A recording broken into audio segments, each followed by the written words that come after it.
Kita berdoa. Bapa di surga, tiada lain dari kami berkata, syukur kepadamu.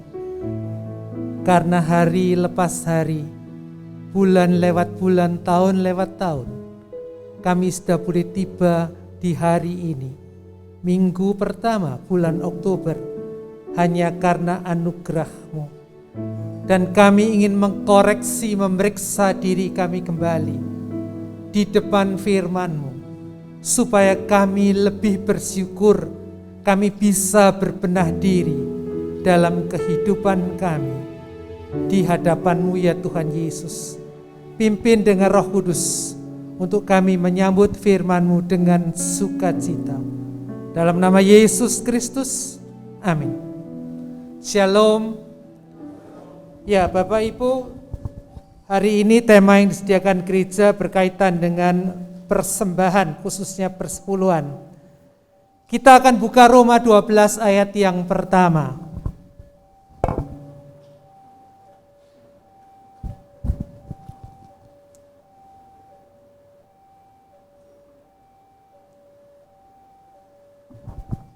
Roma 12 ayat yang pertama. Ayat yang terkenal, ya. Bahkan mungkin Bapak Ibu tidak buka sudah bisa hafal. Ini ayat terkenal. Roma 12 ayat yang pertama. Karena itu, saudara-saudara, demi kemurahan Allah aku menasehatkan kamu, supaya kamu mempersembahkan tubuhmu sebagai persembahan yang hidup, yang kudus, dan yang berkenan kepada Allah. Itu adalah ibadahmu yang sejati. Ya, kita sudah sekian lama tidak beribadah di gereja. Mungkin ini ada yang pertama kali atau yang kedua kali setelah minggu lalu. Minggu lalu tim pelayan. Tadi reaksi yang saya lihat adalah begitu berisik. Ya. Sebelum kebaktian rame sekali, ngeciprit satu sama lain. Oh ini bukan sindiran, bukan cuma ngomong fakta. Itu buktinya bahwa Bapak Ibu kangen satu sama lain, berjumpa. Tapi repotnya masih dibatasi 40-an. Terus ada tulisannya keep social distancing, jaga jarak. Waduh, tapi sudah lumayanlah. Sekian lama tidak gereja, ini bisa ke gereja, kebaktian kembali, ibadah kembali. Tidak cukup. Kalau kita berpikir bahwa kita beribadah pada saat ini saja, tidak cukup. Perhatikanlah baik-baik bacaan kita. Ayat 1 itu ditutup dengan itu adalah ibadahmu yang sejati. Ibadahmu yang sejati. Ibadah, liturgia, kebaktian. Ya. Apa itu ibadah itu? Kan ada titik 2, itu adalah ibadahmu yang sejati. Kita akan perhatikan ayat ini dengan teliti satu persatu. Ya. Saya jalannya harus agak sedikit cepat karena waktunya. Ya. Karena itu saudara-saudara demi kemurahan Allah. Rasul Paulus memulai pasal 12 dengan karena itu saudara-saudara demi kemurahan Allah. Berarti karena ada kata karena itu. Itu apa? Ya. Karena itu ibadah cuma dibatasi boleh hadir hanya 40-an orang kurang lebih. Peraturan pemerintah 50-an. Itu tuh apa? Karena kondisi PPKM macam-macam. Jadi itu tuh sebelumnya. Jadi kalau Paulus katakan karena itu saudara-saudara demi kemurahan Allah, itu apa? Menuju pada pasal 1 dan pasal sampai pasal 11. Ada apa di Roma 1 sampai 11? Manusia berdosa diselamatkan oleh iman kepada Tuhan Yesus Kristus. Jadi, karena itu saya ganti kali isi kata itunya, karena engkau sudah diselamatkan oleh kasih karunia Kristus. Saudara-saudaraku, demi kemurahan Allah. Kata demi kemurahan Allah itu menegaskan akan kasih karunia. Berarti Paulus mau mengatakan kita ini selalu harus ingat bahwa kita ini sudah diselamatkan Kristus. Kita mendapatkan kemurahan Allah. Maka tadi lagu terakhir oleh para WL-nya, karena kemurahan, ya, karena kemurahan Tuhan, karena karya-karya Tuhan, maka kita bisa ada sampai saat ini. Terlepas suka dan duka yang kita alami di hari lewat, tapi kita tetap bisa ada karena anugerah, kasih karunia, kemurahan Tuhan. Maka pada saat kita memasuki ibadah tatap muka langsung hari ini, yang pertama kita diingatkan setelah sekian lama kita di rumah, kita diingatkan saya dan Bapak Ibu semua adalah orang-orang yang sudah menerima kemurahan Allah, orang-orang yang sudah diselamatkan Kristus. Jangan lupa, ini paling penting, ya. Kita sudah diselamatkan Kristus. Dan karena kita sudah diselamatkan Kristus, maka Paulus nasihatkan supaya kamu mempersembahkan, ya, supaya kamu mempersembahkan tubuhnya. Nanti kita lanjutkan itu apa? Mempersembahkan tubuh. Kenapa Rasul Paulus kok pakai kata mempersembahkan tubuh? Kenapa dia tidak mengatakan kasihlah Tuhan dengan segenap hati, jiwa, dan akal budi? Kasihlah sesama seperti diri sendiri. Kenapa dia juga tidak pakai kata ikutlah Yesus senantiasa? Tapi kenapa dia pakai kata mempersembahkan tubuh sebagai persembahan? Kenapa? Ya. Mari kita perhatikan baik-baik. Itu adalah pola berpikir perjanjian lama. Jangan lupa Rasul Paulus adalah mantan orang Farisi, ahli Taurat. Dia ngerti di perjanjian lama. Dia bawa pola berpikir perjanjian lama ke perjanjian baru. Di perjanjian lama orang Israel sudah diselamatkan Tuhan keluar dari tanah Mesir. Karena itu mereka harus bersyukur dengan memberi persembahan kepada Tuhan. Lihat ada banyak sistem ibadah di perjanjian lama. Dan itu bukan hanya berhenti di perjanjian lama. Perjanjian baru juga sama. Jadi sikap dari Tuhan, sikap kita kepada Tuhan tetap sama. Tuhan berikan kemurahan, kita juga membalasnya dengan memberikan persembahan. Perjanjian lama begitu, perjanjian baru juga begitu. Cuma ada bedanya. Perjanjian lama yang diberikan apa? Hewan, hasil ladang, uang. Dah itu aja. Tidak boleh memberikan anaknya, itu tidak boleh. Itu dihukum tuh Manasye, korbankan anaknya itu, wah Tuhan marah besar. Tidak boleh. Yang dipersembahkan di perjanjian lama, apa yang dia punyai. Perjanjian baru lebih dalam. Persembahkanlah tubuhmu. Kata tubuh bahasa Yunaninya soma. Seluruh keberadaan kita. Bukan cuma harta kita. Kalau perjanjian lama juga hewan, hasil ladang. Tapi seluruh tubuh kita, ujung rambut sampai telapak kaki. Pikiran, perkataan, perbuatan, perasaan, waktu, tenaga, uang, potensi, bakat, kesempatan, pekerjaan, keluarga, apapun itu merupakan persembahan kepada Tuhan. Itulah sebabnya disebut ibadah. Ibadah kita tidak konsentrasi hanya di gereja. Dimanapun kita berada 24 jam dalam sehari. Hidup itu merupakan ibadah yang dipersembahkan kepada Tuhan. Hidup kita ini seluruhnya. Itu tidak cukup. Masih ada 3 catatan. Persembahan yang hidup, kudus, berkenan pada Allah. Perjanjian lama orang tidak bisa sembarangan memberikan persembahan. Kalau dia memberikan kambing, domba, sapi, itu perlu disimpan di satu kandang, dikasih makan, digendutkan, dipilih jantan, betina, usianya berapa bulan, ya, karena itu ada aturannya masing-masing kitab Taurat. Tidak bisa sekarepnya sendiri. Jadi artinya apa? Memberikan totalitas diri pada Tuhan dengan berkenan pada Dia. Lebih gampang lagi, yang terbaik. Ya. Jadi sekali lagi, 24 jam dalam hidup kita satu hari. Jangan bicara hari Minggu, bukan. 7 kali 24 jam berarti Minggu sampai dengan Sabtu.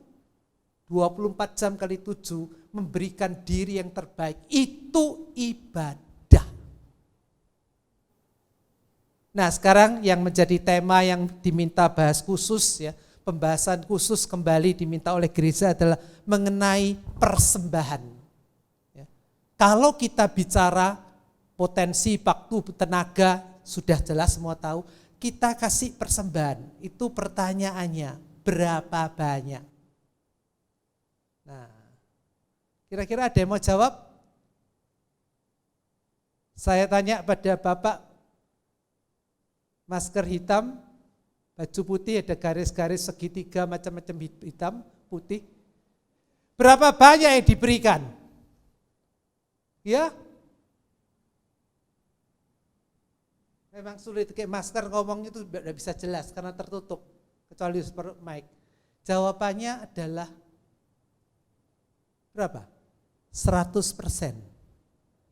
Persembahkan tubuhmu, ujung rambut sampai telapak kaki, semuanya diberikan kepada Tuhan. Uang kita 100%.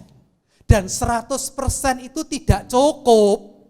Ingat ya, persembahkan tubuhmu seluruhnya 100%. Jadi uang ya 100%, masih ada yang hidup, yang kudus, yang berkenan pada Allah. Ada tambahan syarat terbaik. Berarti apa? Hidup kudus berkenan dan juga apa? Korintus pasal 2 Korintus 9 ayat 7 mengatakan apa? Sukarela, tidak dengan duka atau paksa. Bayangkan, uang kita 100% dipersembahkan kepada Tuhan dengan sukarela, tidak dengan duka atau paksa. Tidak dengan sedih hati. Wah, kita kepikiran. Ini sudah lama tidak ke gereja, yang tidak biasa pakai transfer, uang persembahannya minggu pertama tidak ke gereja karena dilarang ke gereja, disimpan. Ya, disimpan karena di beberapa gereja ditulisi uang persembahan kalau belum bisa ditransfer ya disimpan, nanti kalau kebaktian langsung diserahkan langsung. Pertama diberi simpan, 2 simpan, 3 simpan, 4 tak pinjem mesek lah, gawe belanja kerja sing macem-macem, sing kurang. Nah, lalu kemudian apa? Mulai wegah. Akhirnya apa? Oh iya, hari ini kebaktian di gereja dibuka. Lu entek, kadek titik, mateng kon. Tapi apa ya? Mestinya saya memberikan lebih banyak tapi ya kurang. Ya wis tak kasih no, tapi mana. Memberikan 100% dengan sukarela, tidak duka, dengan paksa, tidak sedih hati. Orang berkata, ya abot itu, abot. Kalau orang tidak hidup di dunia itu bisa, tapi di dunia punya kebutuhan. Maka kemudian kita ingat Rasul Paulus di 2 Korintus 8 mengatakan, hendaknya kita memberikan dengan apa yang ada padamu, jangan dengan yang tidak ada padamu. Jadi kemudian berikan dengan apa yang ada. Prinsipnya 100% terbaik, sukarela, tidak dengan duka atau paksa, tapi catatan berikutnya dengan apa yang ada, jangan sampai kemudian maksa. Jangan, dengan apa yang ada, ditambah lagi dengan sukarela, tidak dengan duka atau paksa. Nah, lihat perkembangannya ya. 100% apa dengan apa yang ada, tetap dengan sukarela, tidak dengan duka atau paksa. Tapi kemudian catatannya yang berkembang jadi apa? Namanya orang menjadi aneh-aneh. Dari apa adanya, ya wis apa adanya, sak senengku, sak welase. Ya. Maka terjadi apa? Sak karepe dewi. Yang penting kan sukarela, tidak dengan duka atau paksa. Dulu, sekarang sudah tidak ada.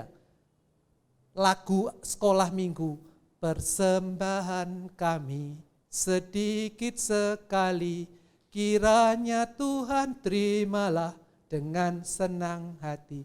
Persembahan kami sedikit sekali, kiranya Tuhan terima dengan senang hati. Diajak nyanyi kita waktu di sekolah minggu dulu, kalau memang ada lagu itu, ada di sini tuh, ada ya, wah dinyanyikan. Itu diajari guru-guru sekolah minggu ngawur loh itu.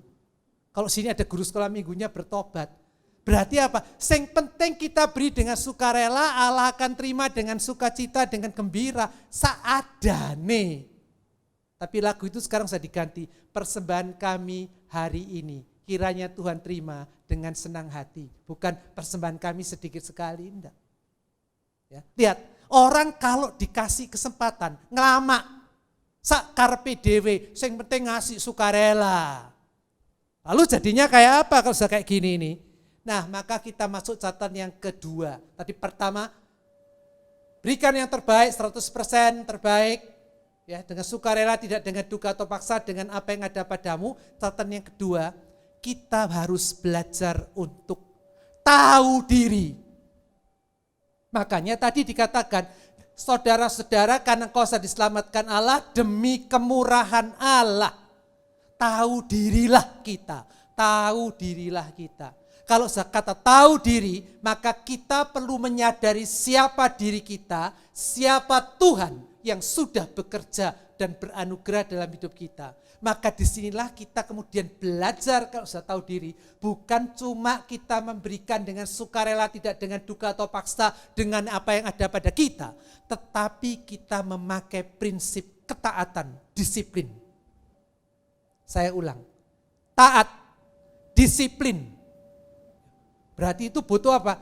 Tekad, kemauan, tidak bisa dibantah. Itu kita yang memutuskan disiplin itu.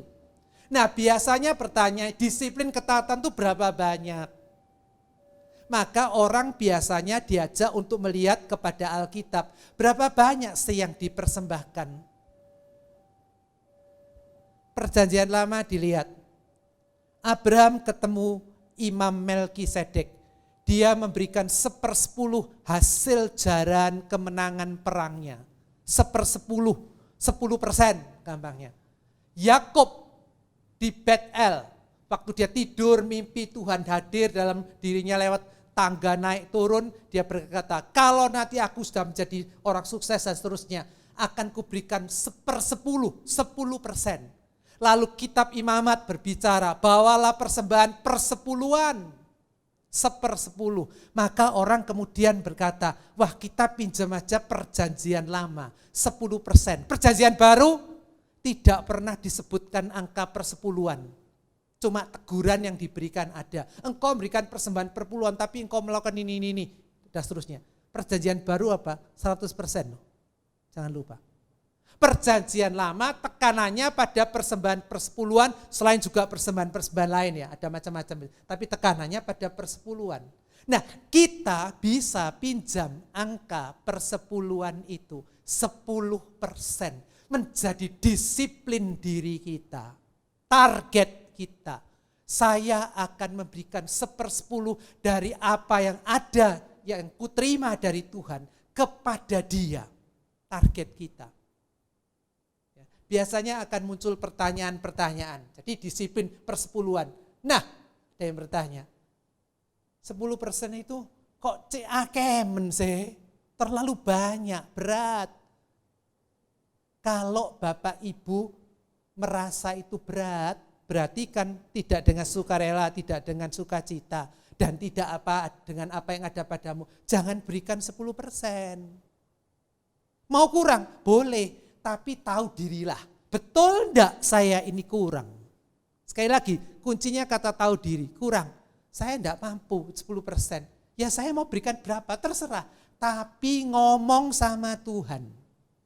Tuhan, bulan ini, minggu ini, saya tidak bisa beri persepuluhan, 10%. Cuma bisa sekian. Jujur kita ngomong kepada Tuhan. Ya. Saya tulus bisa ini yang ada Tuhan. Saya enggak bisa. Ya sudah, ngomong sama Tuhan loh ya. Karena urusan persembahan ini urusan kita dengan Tuhan. Tapi, kalau ada orang yang lainnya berkata 10%, kecil, sedikit, keluarkan dengan gampang, brul.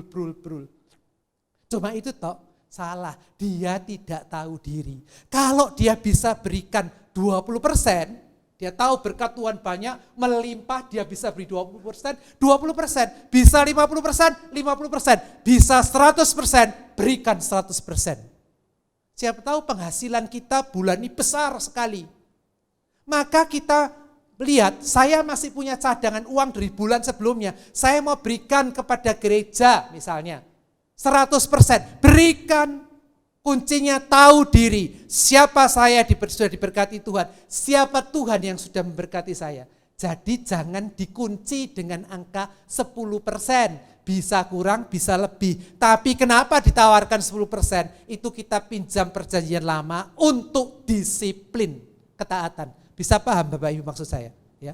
Jadi kita disiplin. Prinsipnya apa tadi? Jangan lupa 100%. Motivasi tulus, semangat, penuh ucapan syukur. Tapi disiplin 10%. Tidak bisa ngomong sama Tuhan, berikan dengan apa yang ada. Bisa lebih dari 10%, kita tahu diri kita mampu, berikan lebih dari 10%. Ya. Pertanyaan berikutnya, kasus-kasus biasanya muncul dari persembahan persepuluhan ini, atau persembahan. Dikasih nol kepada siapa? Ini banyak sekali pendapat. Ya. Satu, prinsip yang terpenting pada waktu kita memberikan persembahan, spesifik saya bisa persepuluhan ya, 10%. Itu pikiran kita, saya berikan itu untuk Tuhan. Itu pikiran, motivasi yang ada dalam diri kita, harus selalu berpikir, ini untuk Tuhan, bukan untuk gereja, untuk panti asuhan, untuk ngelemokno pendeta, apalagi pendeta ini kok enggak lemu-lemu, ngelemokno pendeta, ngasih panti asuhan supaya mereka berkecukupan. Pikiran kita nomor satu, saya ulang nomor satu, saya memberi kepada dan untuk Tuhan, karena Ia sudah memberi lebih dulu kepada saya. Bisa paham? Nah, sekarang tujuannya, sasarannya siapa? Tadi kepada Tuhan, kepada gereja. Maleakhi 3 ayat 10 berkata, bawalah persembahan persepuluhan dan persembahan khusus. Ujilah aku, lihatlah tingkap-tingkap di langit akan kubuka. Ayat itu berbicara apa? Israel sibuk ngurusi hartanya sendiri, pekerjaannya, rumahnya, duitnya sendiri, tapi lupa ngurusi rumah Tuhan. Di situ Tuhan marah, maka di situ terjadi kelaparan, kekeringan, bencana alam, belalang macam-macam. Maka Tuhan bilang, kembalilah kepadaku, aku akan kembali padamu. Jadi kita diminta untuk kembali kepada Tuhan dengan cara antara lain memberikan persembahan persepuluhan, persembahan khusus dan yang lain-lain. Kuncinya satu, kembali pada Tuhan. Ya, jadi kita kembali pada Tuhan, berikan persembahan persepuluhan kepada rumah Allah. Satu, kenapa? Rumah Allah tidak diurusi. Kita kepada gereja, kenapa? Gereja melakukan program pembinaan sekian lama. Lihat aja, enggak tahu saya itu kameranya gereja itu beli sendiri, punyanya uang pribadi pendeta atau dari kas gereja. Sekian lama tidak ada ibadah. Jujur aja berbagai gereja menjerit, persembahan menurun. Bagaimana biaya kehidupan, pelayanan, kesaksian, persekutuan. Kita dilayani di gereja ini, kita memberikan kepada gereja. Lalu ada yang berkata, tapi saya enggak mau gereja tok. Silahkan. Pikiran kita kan apa? Kepada Tuhan. Ada yang kepada gereja, Anda mau berikan panti asuhan, silahkan. Anda mau berikan kepada orang yang kekurangan jadi beasiswa, silahkan. Kita sudah diberkati Tuhan, kita berhak mengelola itu. Tapi pikirannya sekali lagi apa? Untuk Tuhan, 100% yang terbaik. Dan di sini saya disiplin 10% atau 20%. Saya berikan untuk Tuhan, kepada gereja, orang lain, siapapun, silahkan. Atau, tentu Bapak Ibu juga bertanya, kalau saya ini kayak apa caranya? Saya jujur ya, punya cara sedikit yang berbeda. Ada persepuluhan diberikan gereja, tapi ada juga yang tidak saya berikan ke gereja. Saya belajar dari seorang ibu tua. Saya berkunjung ke rumah ibu itu, dia lagi bongkar kaleng biskuit ya, tengahnya dilubangi itu, pinggirnya diisolasi. Di situ ada seorang ibu lain. Ya, kita kenalan terus ibu ini bilang, ini ibu ini mau operasi mata. Dia butuh sekitar 25 juta. Saya tidak punya duit, tapi saya punya uang persembahan saya, persepuluhan, yang saya simpan sebagian. Tidak tahu berapa ini, dibuka isolasinya, kalengnya dibuka, lalu diberikan. Loh, hitungan berapa? Lalu keluarnya tidak salah sekitar 21 juta, tidak salah, kurang 4 juta. 21 juta PN gaya operasi. Saya jujur belajar dari ibu itu. Ada yang sebagian saya berikan kepada gereja, ada yang saya simpan untuk ada yang kedukaan, ada yang kemudian bersuka cita pernikahan, punya anak, tapi membiayai pengobatan anaknya ataupun pakaian anaknya tidak mampu, itu diberikan. Saya, Bapak Ibu tidak saya ajak untuk meniru loh ya, tapi saya belajar dari ibu itu. Prinsipnya kita memberi apa? Satu tadi apa? Kepada Tuhan, 100% yang terbaik, yang hidup kudus berkenan. Dengan sukarela, tidak dengan duka atau paksa, tapi dengan apa yang ada padamu, dan kita belajar disiplin. Tuhan mendisiplinkan Israel dengan berbagai macam jenis persembahan, termasuk persepuluhan. Kita juga mendisiplin diri, tapi kunci semuanya selalu sadar, siapa Tuhan yang sudah bekerja atas hidupku, dan siapa diriku yang sudah menerima apa yang Tuhan berikan itu. Semuanya terkembali kepada kita yang berdiri di depan Tuhan. Diulangi, persembahkanlah tubuhmu sebagai persembahan yang hidup, kudus dan berkenan pada Allah.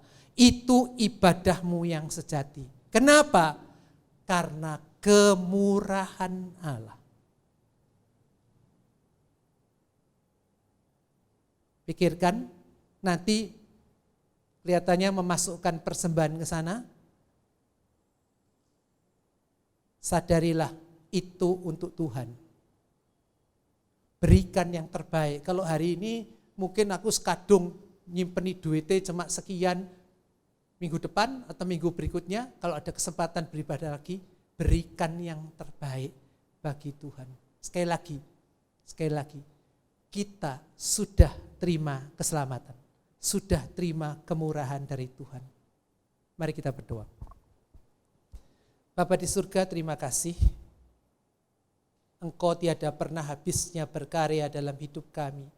Hari lepas hari, waktu lepas waktu. Tapi kadang kami menyikapi kemurahan itu dengan sekarap kami sendiri, semau kami sendiri atau dalam keterpaksaan. Kami diingatkan kembali Tuhan di ibadah yang pertama kami bisa berkumpul bersama. Kami adalah orang yang sudah Engkau selamatkan. Beri anugerah yang tiada pernah habisnya. Biarlah kami memeriksa diri. Kami mempersembahkan seluruh hidup kami. Hidup kudus berkenan kepadamu. Juga memberikan persembahan berupa keuangan kami yang terbaik bagi Bapa, Kristus dan Roh Kudus. Lengkapi seluruh jemaat dalam masa pensiunnya, masa kerjanya, dalam masa mencari pekerjaan bagi yang belum mendapat pekerjaan, dalam keluarganya, dalam kehidupan iman dan pelayanannya, dalam kesehatannya. Kami serahkan akan Pendeta Henokh bersama seluruh hamba Tuhan di gerejamu ini dengan profesi bidang posisinya masing-masing. Pemandu pujian, pemain musik, multimedia, dan semuanya Engkau lengkapi. Terima kasih Bapa, dalam nama Kristus kami bersyukur untuk firman-Mu saat ini. Amin.